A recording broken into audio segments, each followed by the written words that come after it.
Existe un conflicto en marcha que no utiliza tanques ni bombarderos. No sale en las noticias con el dramatismo de una invasión militar, pero sus implicaciones son infinitamente más determinantes. Es un enfrentamiento que se desarrolla en barcos cargueros, en líneas de ensamblaje, en registros de propiedad intelectual, en chips de computadora, en terminales marítimas y en las bóvedas de las instituciones financieras centrales.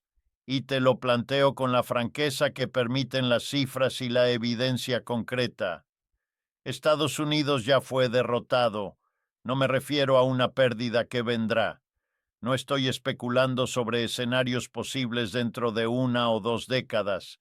Me refiero a una derrota que ya se consumó, que ya quedó registrada en los informes de intercambio comercial, en las métricas de capacidad manufacturera, en los movimientos de capital a escala planetaria. Lo que observamos en este momento no es un combate activo, es el desenlace.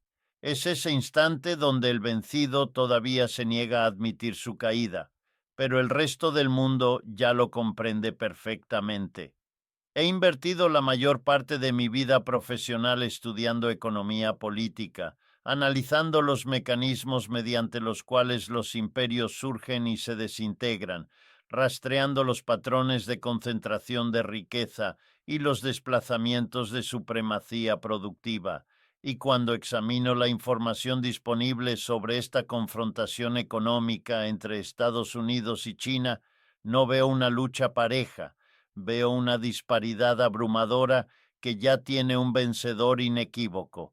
Permíteme desarrollar el argumento.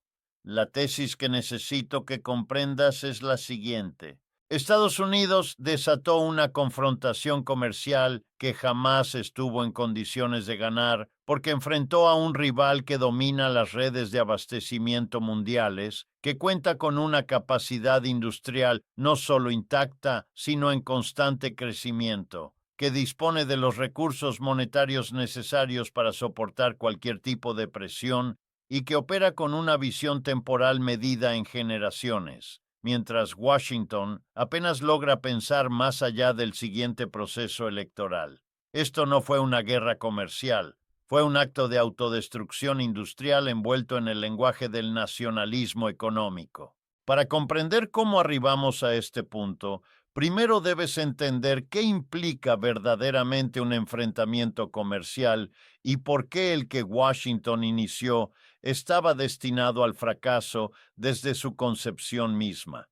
Una guerra comercial no consiste simplemente en aplicar gravámenes a las mercancías del adversario. Eso es apenas la manifestación superficial, el acto visible.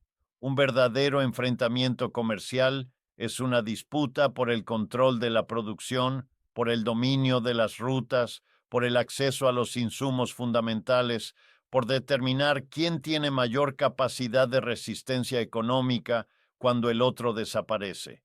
Es una prueba de aguante estructural, no un intercambio de gestos políticos. Y aquí viene la parte fundamental. Cuando Estados Unidos lanzó sus primeros aranceles importantes contra China allá en 2018, lo hizo desde una posición que los diseñadores de esa estrategia consideraban de poder, pero que en los hechos era de dependencia total. Observa las cifras.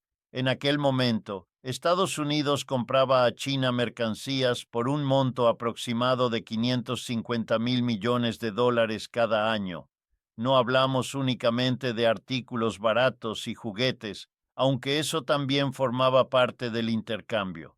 Hablamos de piezas electrónicas, de equipamiento industrial, de infraestructura para comunicaciones, de compuestos farmacéuticos intermedios, de minerales raros ya procesados, de celdas fotovoltaicas, de acumuladores de iones de litio.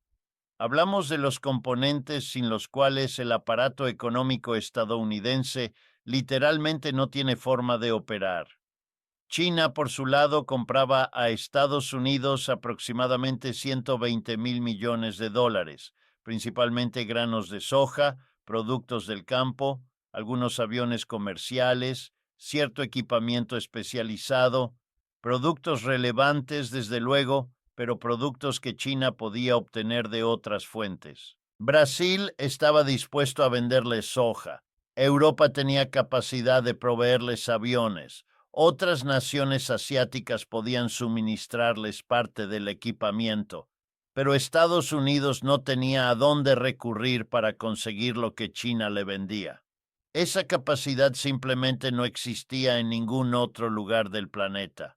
Las instalaciones productivas estaban en China. El conocimiento técnico estaba en China. Las redes integradas de proveedores estaban en China. Y esto no ocurrió por casualidad.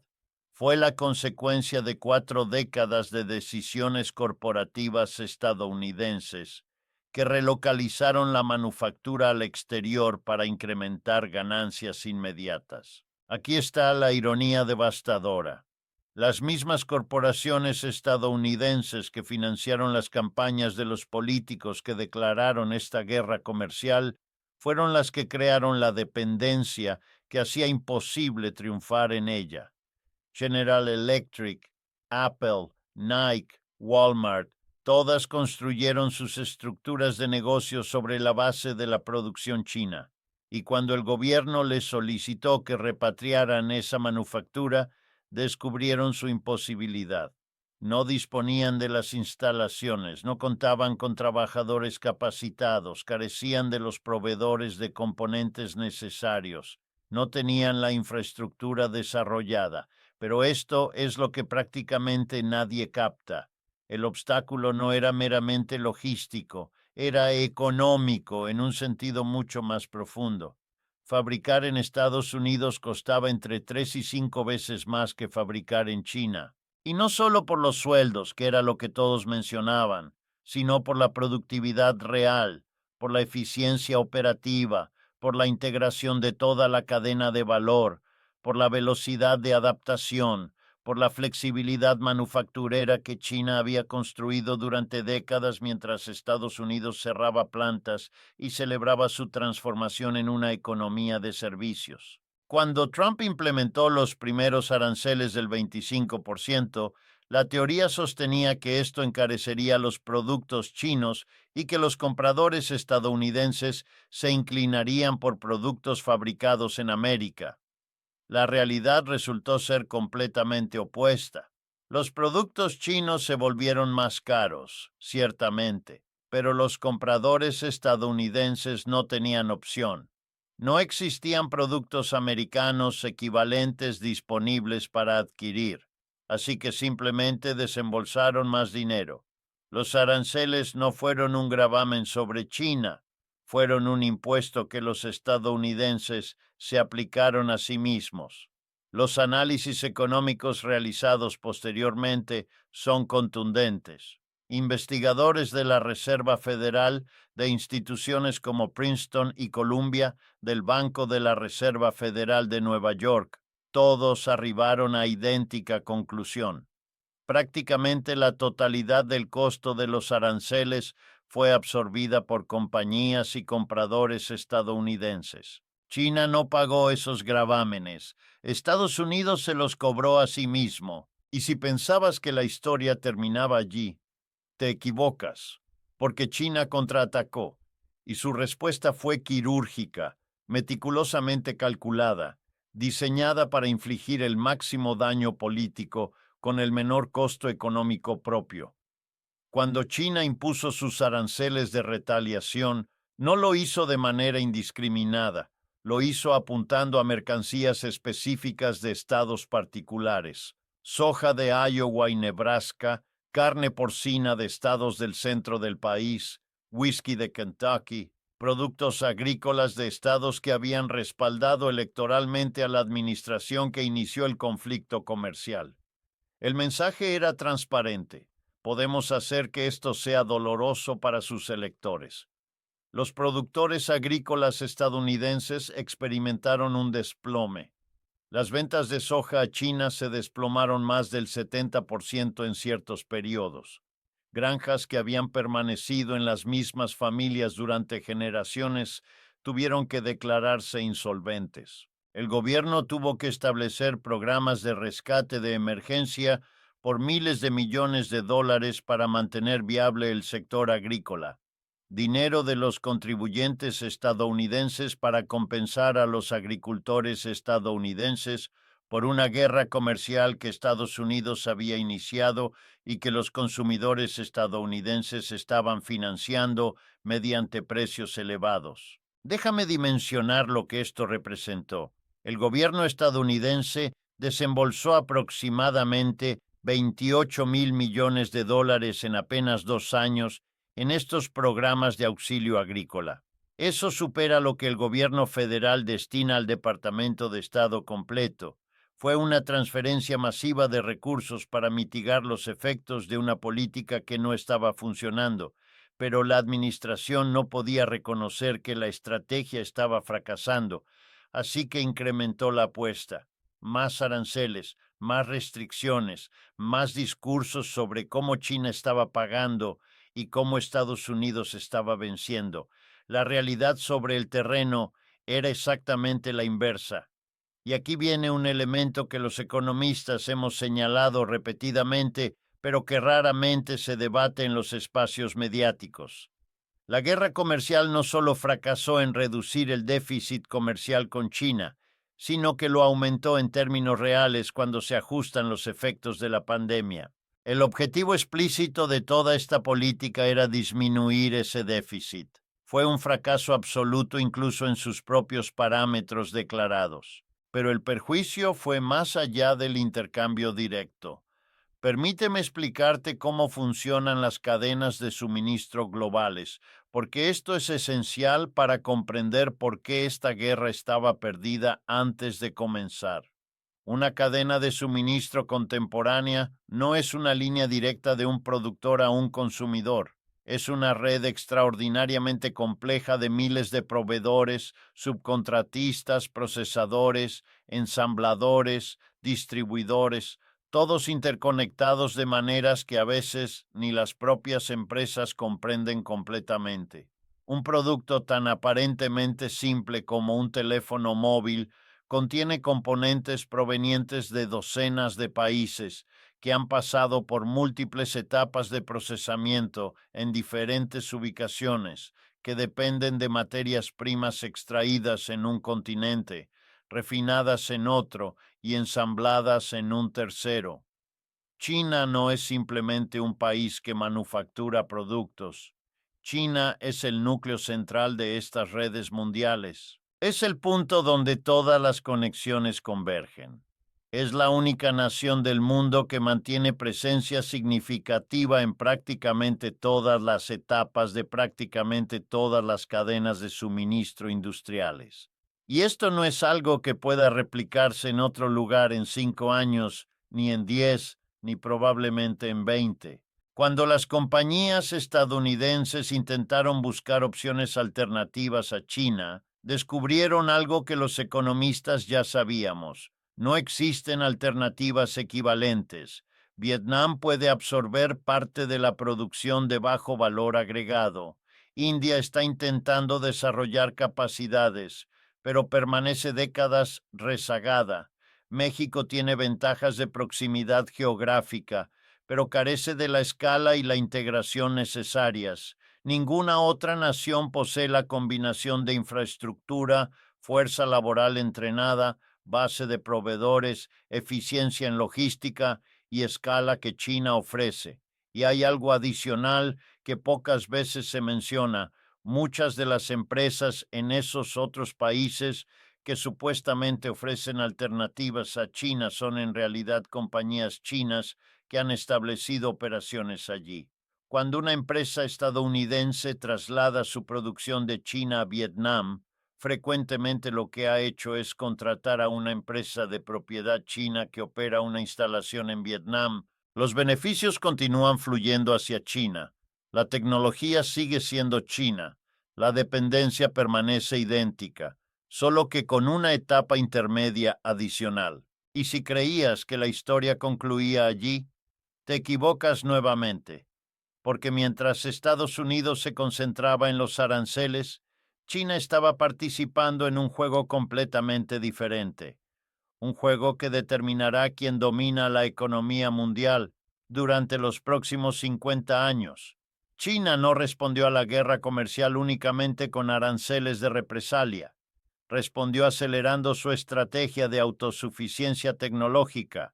Respondió duplicando las inversiones en semiconductores, en inteligencia artificial, en energías renovables, en vehículos eléctricos, en biotecnología. Respondió creando cadenas de suministro paralelas que no dependen de componentes occidentales. Respondió construyendo relaciones comerciales alternativas con el resto del planeta. Observa las cifras de inversión en investigación y desarrollo. China está gastando ahora más del 2.5% de su Producto Interno Bruto en investigación y desarrollo. En términos absolutos, eso la posiciona en segundo lugar mundial, muy próxima a Estados Unidos. Pero la tendencia es lo que realmente importa. El gasto chino crece a más del 10% anual. El estadounidense crece a menos del 5%. Las líneas van a cruzarse si es que no lo han hecho ya en algunos sectores. Las patentes relatan una historia similar. China presenta ahora más solicitudes de patentes que cualquier otro país del mundo, más que Estados Unidos, más que Japón, más que todos los países europeos juntos. Puedes cuestionar la calidad de esas patentes y es un cuestionamiento válido, pero la tendencia es clara e imparable. En tecnologías específicas que definirán el siglo XXI, China ya está adelante o cerrando la distancia rápidamente. En baterías para vehículos eléctricos, China controla más del 70% de la capacidad de producción global. En paneles solares, la dominación es todavía más absoluta, cercana al 80%. En tierras raras, esos minerales críticos sin los cuales no funcionan los teléfonos, los vehículos eléctricos, las turbinas eólicas, los equipos militares avanzados, China controla más del 60% de la extracción mundial y más del 80% del procesamiento. Estados Unidos intentó restringir el acceso de China a semiconductores avanzados, y la administración Biden expandió esas restricciones. La lógica era que si China no podía acceder a los chips más avanzados, no podría competir en inteligencia artificial ni en computación de alto rendimiento. Era una lógica razonable hace 5 años. Hoy es una fantasía. Huawei, la empresa que Estados Unidos sancionó con todo el peso de su maquinaria económica, acaba de lanzar un teléfono con un chip de 7 nanómetros fabricado en China. Los expertos occidentales dijeron que eso era imposible. Dijeron que China estaba años por detrás y que las sanciones lo mantendrían así. Estaban equivocados. Subestimaron la capacidad de movilización de recursos de un Estado que considera la autosuficiencia tecnológica una prioridad de seguridad nacional. Y esto nos lleva a algo que muy pocas personas quieren reconocer. Las sanciones y restricciones de Estados Unidos no solo no están deteniendo a China, la están haciendo más fuerte. Están obligándola a desarrollar capacidades que de otra forma habría seguido comprando a proveedores occidentales. Están creando incentivos para que China invierta masivamente en las áreas donde es más dependiente. Están acelerando exactamente lo que supuestamente querían prevenir. Es como si un médico intentando debilitar a un paciente le recetara un régimen de ejercicio intensivo. El paciente sufre a corto plazo, pero emerge más fuerte. Eso es lo que las sanciones tecnológicas están haciendo con China. Pero esto es lo que casi nadie entiende. La guerra comercial no es solo productos y aranceles. Es sobre el sistema monetario internacional. Es sobre el dólar. Y aquí es donde la derrota estadounidense se vuelve verdaderamente estratégica. El poder de Estados Unidos en la economía global descansa fundamentalmente sobre el papel del dólar como moneda de reserva mundial. Esto le permite a Estados Unidos endeudarse en su propia moneda, imprimir dinero cuando lo necesita, financiar déficits comerciales perpetuos, imponer sanciones financieras que tienen efecto global. Es lo que los economistas llamamos el privilegio exorbitante, y ese privilegio está siendo erosionado sistemáticamente. Cuando Estados Unidos usó el sistema financiero global como arma, cuando congeló las reservas de Rusia después de la invasión de Ucrania, cuando sancionó a bancos chinos, cuando amenazó con desconectar a países enteros del sistema SWIFT, envió un mensaje claro a todo el mundo. Tener tus reservas en dólares, tener tus transacciones en el sistema financiero estadounidense te hace vulnerable a presión política de Washington. Y el mundo tomó nota. Los bancos centrales de todo el planeta están diversificando sus reservas fuera del dólar a un ritmo sin precedentes. Las compras de oro por parte de bancos centrales alcanzaron niveles récord. China y Rusia desarrollaron sistemas de pago alternativos. Un número creciente de países está realizando transacciones comerciales en yuanes, en rupias, en sus propias monedas, cualquier cosa menos dólares. La participación del dólar en las reservas globales ha caído de más del 70% hace 20 años a menos del 60% hoy. Parece una caída pequeña, pero representa billones de dólares que ya no están apoyando el sistema financiero estadounidense, y la tendencia se acelera. China está en el centro de esta desdolarización. El yuan todavía representa un porcentaje pequeño de las transacciones globales, pero está creciendo. Y más importante aún, China está construyendo la infraestructura para un sistema financiero alternativo. El yuan digital ya está en funcionamiento. El sistema de pagos interbancarios transfronterizos chino ya procesa billones de dólares equivalentes. Las bases están siendo puestas para un mundo donde el dólar ya no sea indispensable. Esto es lo que me preocupa como economista que ha estudiado la historia de los sistemas monetarios. Una vez que la confianza en una moneda de reserva comienza a erosionarse, el proceso puede acelerarse de formas no lineales. No es una declinación gradual y manejable, es una serie de mesetas seguidas de caídas abruptas, y cada vez que Estados Unidos usa el sistema del dólar como arma, acelera ese proceso. La guerra comercial con China, en este contexto, no es solo un fracaso de política comercial, es parte de un patrón más amplio de uso coercitivo del poder económico estadounidense que está provocando exactamente las respuestas que más amenazan ese poder. Pero quiero que entiendas algo sobre la dimensión temporal de todo esto, porque es quizás el factor más importante y el menos comprendido. Estados Unidos opera en ciclos de 4 años. Cada administración tiene un horizonte temporal limitado. Las políticas deben mostrar resultados antes de la próxima elección. Las empresas estadounidenses operan en ciclos trimestrales, obsesionadas con los resultados de corto plazo que satisfagan a los accionistas. China opera con horizontes de décadas. El Partido Comunista Chino no enfrenta elecciones competitivas. Puede implementar planes de 10, 20, 30 años sin preocuparse por resultados inmediatos. Las empresas chinas, especialmente las estatales, pero también muchas privadas, están alineadas con estos objetivos de largo plazo. Cuando Estados Unidos anuncia una política comercial, China sabe que solo tiene que esperar. Esperar a que la administración cambie. Esperar a que las empresas estadounidenses presionen para suavizar las restricciones. Esperar a que el costo político de los aranceles se vuelva insoportable. El tiempo está del lado de China y ambos lo saben. Esta asimetría temporal es devastadora para cualquier estrategia estadounidense de largo plazo. Es como jugar ajedrez contra alguien que no tiene límite de tiempo mientras tu reloj corre. Cada movimiento que haces tiene que producir resultados rápidos.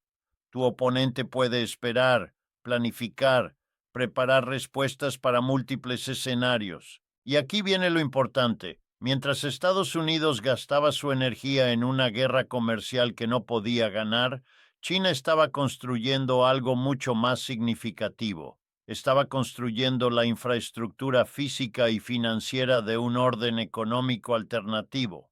La iniciativa del Cinturón y la Ruta, ese proyecto masivo de infraestructura que conecta a China con Asia, África, Europa y más allá, representa una inversión de más de $1 billón.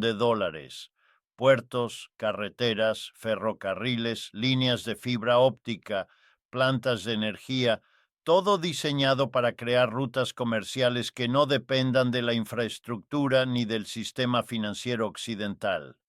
Más de 140 países han firmado acuerdos de cooperación con esta iniciativa.